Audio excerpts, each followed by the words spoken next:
Sa isang maingay na syudad ng Cotabato, si Earl ay nagpapakahirap upang magkapera, nabubuhay sa kahirapan habang nag-aaral. Sa kabila ng kanyang paghihirap, may lihim si Earl siya ay galing sa isang pinakamayaman at napakamakapangyarihang pamilya. Ngunit ang kanyang mana ay enkasalalay sa kanyang kakayahan pumasa sa isang serye ng pagsubok, at hanggang sa pagkakataong iyon kinakailangan niyang panatilihing lihim ang kanyang pagkakakilanlan. Binubuli at pinapahiya ng kanyang kapwa mag-aaral at minamata ng ibang tao si Earl, ngunit patuloy pa ring lumalaban sa hamon ng buhay. Alam niyang ang pag-amin ng kanyang tunay na katayuan ay nangangahulugang mawawalan siya ng lahat ng kanyang pinaghihirap. Sa kabila ng kanyang sa gitna ng kanyang mga pagsubok, natagpuan ni Earl ang kanyang kasiyahan sa nobyang si Sydney na hindi naman nabibilang sa pamilya ng mayaman ngunit may kaya sa buhay. Ang hindi alam ni Earl ay may itinatago sa kanya ang nobye, niloloko at ginagawa lang siyang utusan ni Sydney sa araw-araw nila sa eskwelahan.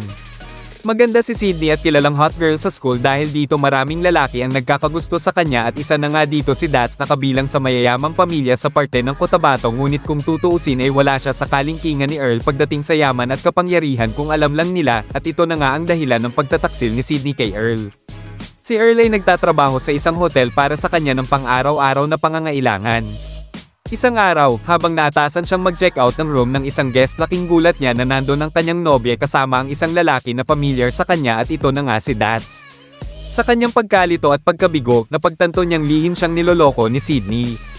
Kaya tumakbo siya palabas ng hotel habang umuulan ng malakas at umiiyak sa langit.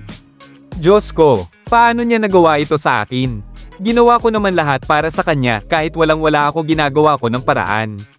Bakit? Paiyak na bigkas ni Earl sa langit habang bumubuhos ang ulan. Tumatakbo na sana siya pauwi nang may biglang humantong magarang kotse sa harap niya. Kilala ko ang sasakyang ito, sabi ni Earl sa sarili. At bumaba ang isang maskulado na hindi gaanong katandaan, Mang Damian? Tanong ni Earl. Si Damian ay matagal ng kaitiwala ng pamilya nila sa lahat ng bagay. Yumuko si Damian at binati si Earl ng Young Master. Bigla namang nagsalita si Earl, bakit ako pinaparusahan ng ganito? Sumagot si Damian ng, naparito po ako sa utos ng inyong lolo. Nais niyang ipaalam na tapos na iyong pagsubok at pinapasando na po kayo, Young Master, tahan na po.